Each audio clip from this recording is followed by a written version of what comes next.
अगर lower classes रहता और उसमें से ये कहा जाता कि find the mode of this ungrouped data, याद रखिएगा अनग्रुप्ड डेटा है ये, ग्रुप्ड डेटा इसको बोलते हैं। ये सब जो देख रहे हैं ये हो गया ग्रुप्ड डेटा। तो अनग्रुप्ड डेटा में अगर मोड निकालना होता तो 13 13 13 मैक्सिमम नंबर ऑफ टाइम्स अकर हुआ है। तो जब मैक्सिमम नंबर ऑफ टाइम्स अकर हुआ है तो हमारा मोड हो जाता 13। यही कहा जाता है कि mode is the number which occurs maximum number of times. तो ये तो हो गई हमारा 7 और 8 की बात। क्योंकि अब 10 में है तो हमारे पास सेम सम है, लेकिन यहाँ पे ग्रुप्ड डेटा दिया गया है। तो ग्रुप्ड डेटा के लिए हमारे पास फॉर्मूला भी अलग है। फॉर्मूला क्या है हमारा? तो इसके लिए हमारे पास एक फॉर्मूला है और ये फॉर्मूला को हम लोग पहले लिख लेते हैं। फॉर्मूला फॉर्मूला कहता है कि your mode is equal to, mode किसका? Mode of grouped data is equal to L plus F1 minus F0 divided by 2F1 minus F0 minus F2 times H। इसको रट लिया जाए जैसे करके भी, और कोई उपाय नहीं है। अब देखते हैं कि L है क्या।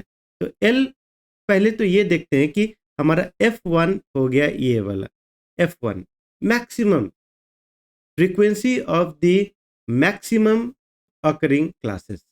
तो मैक्सिमम ऑकरिंग क्लासेस हमारा 35 टू 40 है, जिसका 14 है, तो यहाँ F1 हो गया।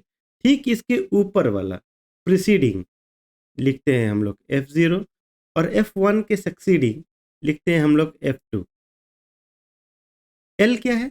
L हो गया आपका F1 का लोअर लिमिट। तो this is your L, this is your L, 35 is your L।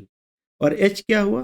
तो H हो गया हमारा ये वाला जो क्लास है, जो हाईएस्ट फ्रीक्वेंसी वाला जो क्लास है, उसका difference, that is 40 minus 35, H is equal to 5। तो जब इतना निकल गया तो अब कुछ करना ही नहीं है, सिर्फ वैल्यू बैठा देना है। वैल्यू बैठाइए, आ गया आपका 35 plus F1 is your 14 minus 5 divided by 14 2 times 28, 28 minus F0 that is 5 minus 8 times H, H is your 5।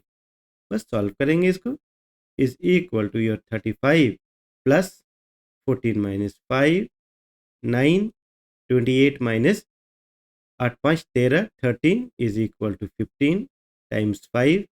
Cancel करेंगे थोड़ा सा, 5 3 ज़ार 15 एंड 3 3 ज़ार, you will get 35 plus 3 is equal to 38। यानी ये हो गया हमारा मोड ऑफ ग्रुप्ड डेटा। और लोअर क्लासेस में मोड ऑफ अनग्रुप्ड डेटा वहाँ पे दिया जाता है। I hope you have learn something. समझ में आया हो? Do like, subscribe, share it among your friends. Thank you so much for learning.